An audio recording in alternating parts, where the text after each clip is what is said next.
ओम शांति। आज 22 जनवरी 2025 के बाबा के अनमोल मधुर महावाक्य सुनेंगे। आज की बाबा की मुरली है पवित्रता और याद। बाबा कहे, पवित्रता और योग के आधार से ही अनेक आत्माओं को कशिश होगी और इसी के आधार पर वृद्धि होती जाएगी। आगे चल करके बाप को फट से जान जाएंगे। देखेंगे इतने ढेर सब वर्षा ले रहे हैं तो बहुत आएंगे। जितनी देरी होगी उतना ही तुम्हारे में कशिश होती जाएगी। तो विशेष बाबा आज प्रेरणा दे रहे हैं कि बच्चे अपने योग बल को बढ़ाओ, अपने पवित्रता के बल को पावरफुल करो। सुनते हैं आज के बाबा के अनमोल मधुर महावाक्य। ओम शांति। मीठे बच्चे, ये अनादि बना बनाया ड्रामा है। ये बहुत अच्छा बना हुआ है। इसके पास्ट, प्रेजेंट और फ्यूचर को तुम बच्चे अच्छी तरह से जानते हो। आज की मुरली से प्रश्न है, किस कशिश के आधार पर सभी आत्माएं तुम्हारे पास खींचती हुई आएगी? उत्तर है, पवित्रता और योग की कशिश के आधार पर। इसी से ही तुम्हारी वृद्धि होती जाएगी। दुनिया में यही दो बात की तो कमी है, न पवित्रता है न परमात्मा से योग है। इसीलिए यही आकर्षण का स्वरूप बनाता है। तो बाबा कहे, उसी से ही वृद्धि होती जाएगी। आगे चलकर बाप को फट से जान जाएंगे। देखेंगे इतने ढेर सब वर्षा ले रहे हैं तो बहुत आएंगे। जितनी देरी होगी उतनी तुम्हारे में कशिश होती जाएगी। बाबा ही वो कशिश आत्मा में भरता जाएगा। ओम शांति। रूहानी बच्चों को यह तो मालूम है कि हम आत्माएं परमधाम से आती है। बुद्धि में है ना कि हम परमधाम से नीचे आते हैं। जब सभी आत्माएं आकर के पूरी होती है, बाकी थोड़े रहते हैं, तब बाप आते हैं। अभी तुम बच्चों को कोई को भी समझाना बहुत सहज है। दूर देश का रहने वाला सबसे पिछाड़ी में आता है। परमात्मा सबसे पिछाड़ी में आते हैं, बाकी थोड़े रहते हैं। अभी तक भी वृद्धि होती रहती है ना। दुनिया का पॉपुलेशन, आदमशुमारी बढ़ती जा रही है ना। यह भी जानते हो, बाप को कोई भी जानते नहीं है, तो फिर रचना के आदि मध्य अंत को कैसे जानेंगे? ये बेहद का ड्रामा है ना। तो ड्रामा के एक्टर्स को मालूम होना चाहिए, जैसे हद के एक्टर्स को भी मालूम होता है फलाने फलाने को ये पार्ट मिला हुआ है।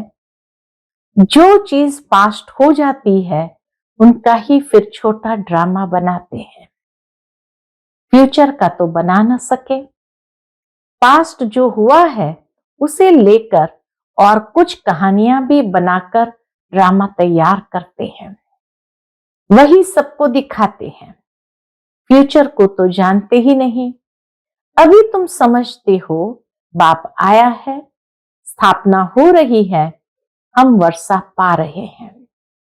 जो जो आते रहते हैं उनको हम रास्ता बताते हैं देवी देवता पद पाने का। यह देवताएं इतना ऊंच कैसे बने, यह भी किसको पता नहीं है। वास्तव में आदि सनातन तो देवी देवता धर्म ही है।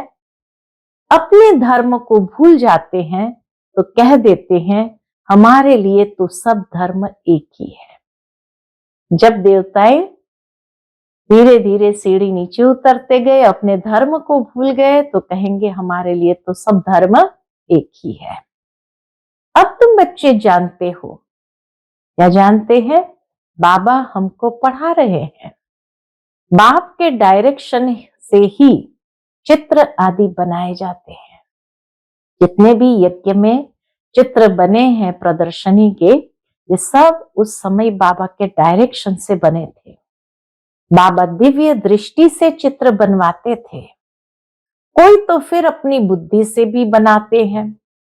बच्चों को यह भी समझाया है, ये जरूर लिखो, पाठधारी एक्टर्स तो है, परंतु क्रिएटर, डायरेक्टर आदि को कोई नहीं जानते हैं।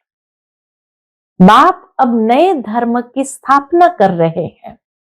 पुराने से नई दुनिया बननी है, यह भी बुद्धि में रहना चाहिए। पुरानी दुनिया में ही बाप आकर के तुमको ब्राह्मण बनाते हैं। ब्राह्मण ही फिर देवता बनेंगे। युक्ति देखो कैसे अच्छी है। बल ये है अनादि बना बनाया ड्रामा, परंतु बना बहुत अच्छा है। बाप कहते हैं तुमको गुह्य गुह्य बातें नित्य सुनाता रहता हूं। जब विनाश शुरू होगा तो तुम बच्चों को पास्ट की सारी हिस्ट्री मालूम होगी। फिर सतयुग में जाएंगे तो पास्ट की हिस्ट्री कुछ भी याद नहीं रहेगी। प्रैक्टिकल एक्ट करते रहते हो, पास्ट का किसको सुनाएंगे? सतयुग में बाबा कहे पास्ट का किसको सुनाएंगे? ये लक्ष्मी नारायण पास्ट को बिल्कुल जानते ही नहीं। तुम्हारी बुद्धि में तो पास्ट, प्रेजेंट, फ्यूचर सब है। ये संगम का ही समय है जब तीनों कालों को बहुत अच्छे से हम समझते हैं। तो बाबा कहे तुम्हारी बुद्धि में तो पास्ट, प्रेजेंट, फ्यूचर सब है। कैसे विनाश होगा, कैसे राजाई होगी, कैसे महल बनाएंगे? बनेंगे तो जरूर ना। स्वर्ग की सीन सीनरिया ही अलग है। जैसे जैसे पाठ बजाते रहेंगे मालूम पड़ता जाएगा। इसको कहा जाता है खूने नाहक खेल। विनाश के समय खूने नाहक खेल जरूर होना है। नाहक नुकसान होता रहता है ना। अर्थक्वेक होती है, कितना नुकसान होता है। बॉम्ब्स फेंकते हैं, ये नाहक है ना। कोई कुछ करता थोड़ी है। विशाल बुद्धि जो है वह समझते हैं। विनाश बरोबर हुआ था, जरूर मारामारी हुई थी। ऐसा खेल भी बनाते हैं, यह तो समझ भी सकते हैं। कोई समय किसकी बुद्धि में टच होता है, जैसे इस समय में सबकी बुद्धि में ये टच हो रहा है। कई महात्माओं की बुद्धि को टच हो रहा है कि अब विनाश का समय बहुत नजदीक है और 2025 से विनाश प्रारंभ हो जाएगा और थोड़ी समय में नई दुनिया, सतयुग की दुनिया आएगी। इसलिए कोई कहते भी है लाखों वर्ष है, तो कहते नहीं, अभी लाखों वर्ष नहीं है। कोई समय किसकी बुद्धि में टच होता है। तुम तो प्रैक्टिकल में हो, तुम उस राजधानी के मालिक भी बनते हो। तुम जानते हो अभी उस नई दुनिया में चलना जरूर है। ब्राह्मण जो बनते हैं ब्रह्मा द्वारा या ब्रह्मा कुमार कुमारियों द्वारा नॉलेज लेते हैं तो वहां आ जाते हैं। रहते तो अपने घर गृहस्थ में है ना। बहुतों को तो जान भी न सको। सेंटर्स पर कितने आते हैं, इतने सब याद थोड़ी रह सकते हैं। कितने ब्राह्मण है, वृद्धि होते होते अनगिनत हो जाएंगे। एक्यूरेट हिसाब निकाल नहीं सकेंगे। राजा को मालूम थोड़ी पड़ता है एक्यूरेट हमारी प्रजा कितनी है। बल आदमशुमारी आदि निकालते हैं, फिर भी फर्क पड़ जाता है। अब तुम भी स्टूडेंट, यह भी स्टूडेंट है, ब्रह्मा बाबा भी स्टूडेंट है। सब भाइयों यानी आत्माओं को याद करना है एक बात को।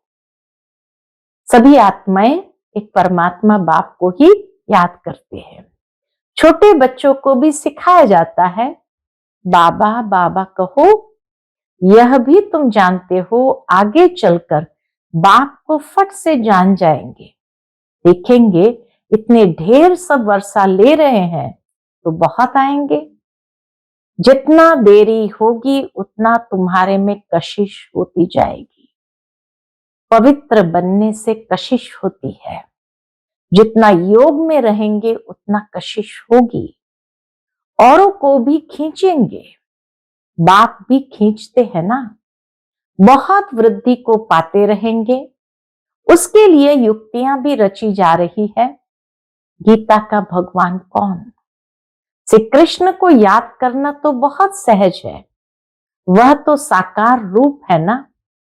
निराकार बाप कहते हैं मामेकम याद करो। इस बात पर ही सारा मदार है। इसलिए बाबा ने कहा था इस बात पर सबसे लिखाते रहो। बड़ी बड़ी लिस्ट बनाएंगे तो मनुष्य को पता पड़ेगा। तुम ब्राह्मण जब पक्के निश्चय बुद्धि होंगे, जाड़ वृद्धि को पाता रहेगा। माया के तूफान भी पिछाड़ी तक चलेंगे। विजय पाली, फिर न पुरुषार्थ रहेगा न माया रहेगी। याद में भी बहुत करके हारते हैं। जितना तुम योग में मजबूत रहेंगे उतना हारेंगे नहीं। बाबा के जितना योग में मजबूत रहेंगे तो हारेंगे नहीं। यह राजधानी स्थापन हो रही है। बच्चों को निश्चय है हमारी राजाई होगी। फिर हम हीरे जवाहर कहां से लाएंगे? कहां से लाएंगे? खानियां सब कहां से आएगी? यह सब थे तो सही ना। इसमें मूंझने की तो बात ही नहीं है। जो होना है सो प्रैक्टिकल में देखेंगे। स्वर्ग बनना तो जरूर है। जो अच्छी रीति पढ़ते हैं उन्हों को निश्चय रहेगा हम जाकर भविष्य में प्रिंस बनूंगा। हीरे जवाहरत के महल होंगे। ये निश्चय भी सर्विसेबल बच्चों को ही होगा।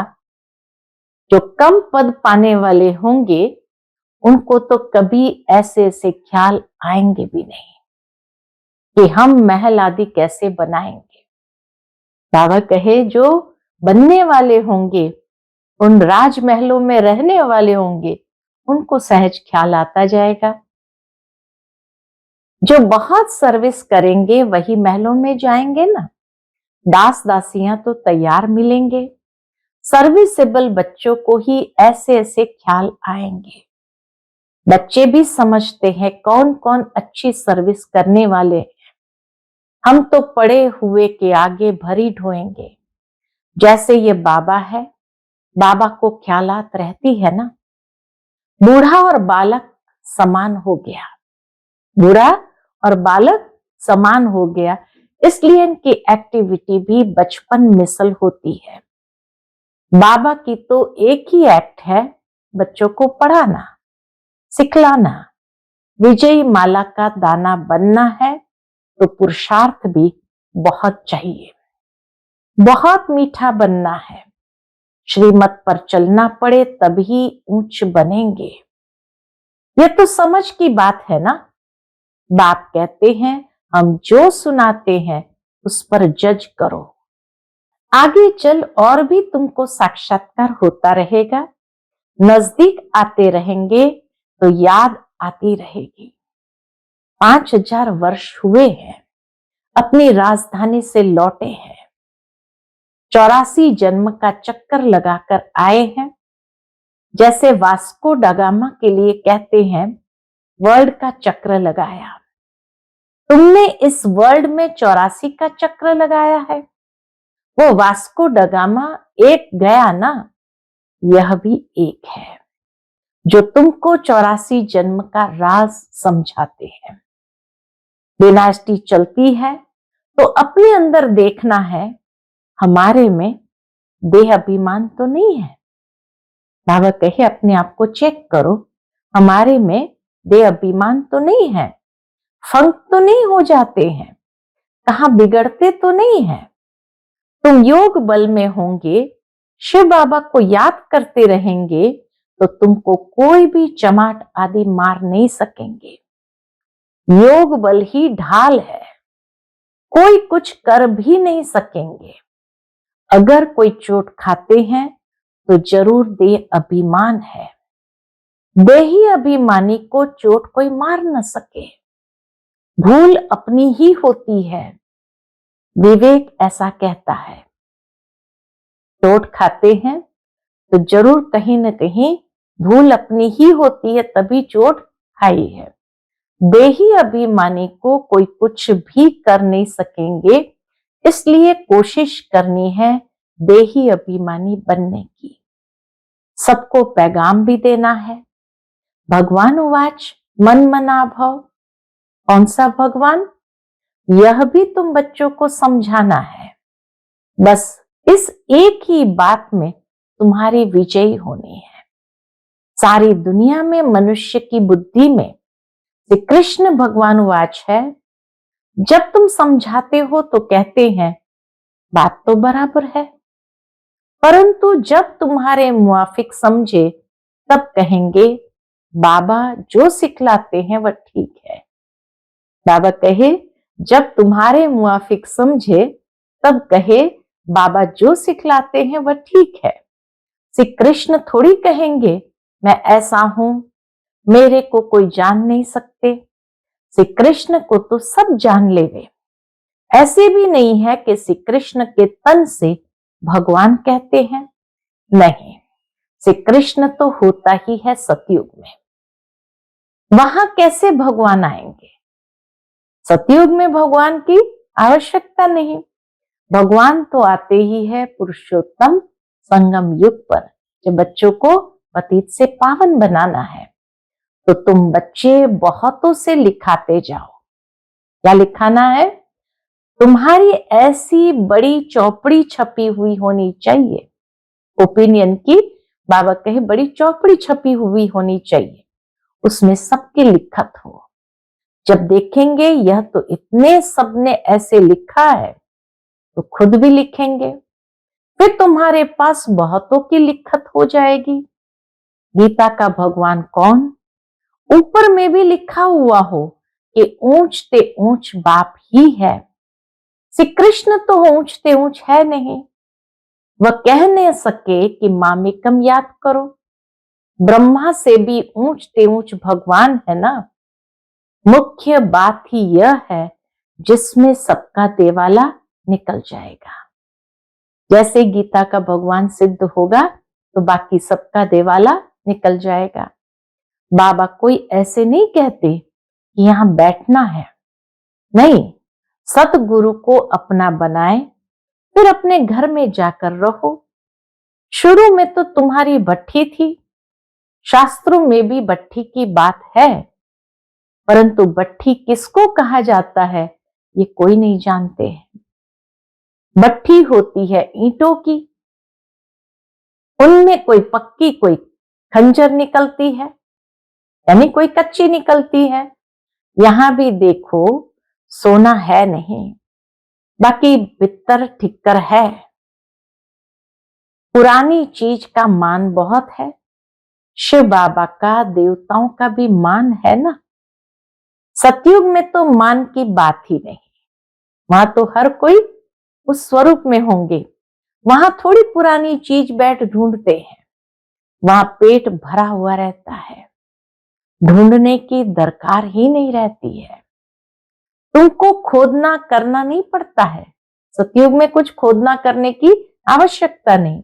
द्वापर के बाद खोदना शुरू करेंगे। मकान बनाते हैं, कुछ निकल आता है तो समझते हैं नीचे कुछ है। सतयुग में तुमको कोई परवाह नहीं। वहां तो सोना ही सोना होता है। ईंटें भी सोने की होती है। कल्प पहले जो हुआ है, जो नूंद है, वही साक्षात्कार होता है। आत्माओं को बुलाया जाता है, वह भी ड्रामा में नूंद है। इसमें मूंझने की दरकार नहीं। सेकंड बाय सेकंड पाठ बचता है, फिर गुम हो जाता है। ये पढ़ाई है। भक्ति मार्ग में तो अनेक चित्र है। तुम्हारे ये चित्र सब अर्थ सहित है। अर्थ बिगर कोई चित्र नहीं। बाबा कहे तुम्हारे पास जितने भी चित्र है सब अर्थ सहित है, बिना अर्थ के कोई चित्र नहीं। जब तक तुम किसको समझाओ नहीं तब तक कोई समझ न सके। समझाने वाला समझदार नॉलेजफुल एक बाप ही है। अभी तुमको मिलती है ईश्वरीय मत। ईश्वरीय घराने के अथवा कुल के तुम हो। ईश्वर आकर घराना ही स्थापन करते हैं। अभी तुमको राजाई कुछ नहीं है। राजधानी थी, अब नहीं है। देवी देवताओं का धर्म भी जरूर है। सूर्यवंशी चंद्रवंशी राजाई है ना। गीता से ब्राह्मण कुल भी बनता है, सूर्यवंशी चंद्रवंशी कुल भी बनता है, बाकी और कोई हो न सके। तुम बच्चे सृष्टि के आदि मध्य अंत को जान गए हो। आगे तो समझते थे बड़ी प्रलय होती है। पीछे दिखाते हैं सागर में पीपल के पत्ते पर श्री कृष्ण आते हैं। पहला नंबर तो श्री कृष्ण ही आते हैं ना, बाकी सागर की बात नहीं है। अभी तुम बच्चों को समझ बड़ी अच्छी आई है। खुशी भी उनको होगी जो रूहानी पढ़ाई अच्छी रीति पढ़ते होंगे। जो अच्छी रीति पढ़ते हैं वही पास विथ ऑनर होते हैं। अगर कोई से दिल लगी हुई होगी तो क्या होगा, तो पढ़ाई के समय भी वह याद आता रहेगा, बुद्धि वहां चली जाएगी। इसलिए पढ़ाई हमेशा ब्रह्मचर्य में होती है। यहां तुम बच्चों को समझाया जाता है एक बाप के सिवाय और कहां भी बुद्धि नहीं जानी चाहिए। परंतु जानते हैं बहुतों को पुरानी दुनिया याद आ जाती है। बाबा जानते हैं बहुतों को पुरानी दुनिया याद आ जाती है, फिर यहां बैठे भी सुनते ही नहीं। भक्ति मार्ग में भी ऐसे होता है। सत्संग में बैठे भी बुद्धि कहां कहां भागती रहेगी। यह तो बहुत बड़ा जबरदस्त इम्तिहान है। कोई तो जैसे बैठे हुए भी सुनते नहीं है। कई बच्चों को तो खुशी होती है, सामने खुशी में झूलते रहेंगे। बुद्धि बाप के साथ होगी तो फिर अंत मते सुगति हो जाएगी। इसके लिए बहुत अच्छा पुरुषार्थ करना है। यहां तो तुमको बहुत धन मिलता है। बाबा कहे इतना ज्ञान धन मिलता है तो उससे पुरुषार्थ भी बहुत अच्छा करना है। अच्छा, मीठे मीठे सिकिलदे बच्चों प्रति माता पिता बाप दादा का याद प्यार और गुड मॉर्निंग। रूहानी बाप की रूहानी बच्चों को नमस्ते। हम सब रूहानी बच्चों की रूहानी माता पिता बाप दादा को याद प्यार गुड मॉर्निंग और नमस्ते नमस्ते। शुक्रिया बाबा, शुक्रिया। आज की मुरली से धारणा के लिए मुख्य सार है। पहली पॉइंट, विजयी माला का दाना बनने के लिए बहुत अच्छा पुरुषार्थ करना है, बहुत मीठा बनना है, श्रीमत पर चलना है। दूसरी पॉइंट, योग ही सेफ्टी के लिए ढाल है, इसलिए योग बल जमा करना है। देही अभिमानी बनने की पूरी कोशिश करनी है। आज का बाप दादा का मधुर वरदान हम बच्चों के प्रति है, विशेष शब्द की स्मृति द्वारा संपूर्णता की मंजिल को प्राप्त करने वाले स्वपरिवर्तक भव। विशेष शब्द की स्मृति द्वारा संपूर्णता की मंजिल को प्राप्त करने वाले स्वपरिवर्तक भव। सदा यही स्मृति में रहे कि हम विशेष आत्मा है, विशेष कार्य के निमित्त है और विशेषता दिखाने वाले हैं। यह विशेष शब्द विशेष याद रखो। बोलना भी विशेष, देखना भी विशेष, करना भी विशेष, सोचना भी विशेष।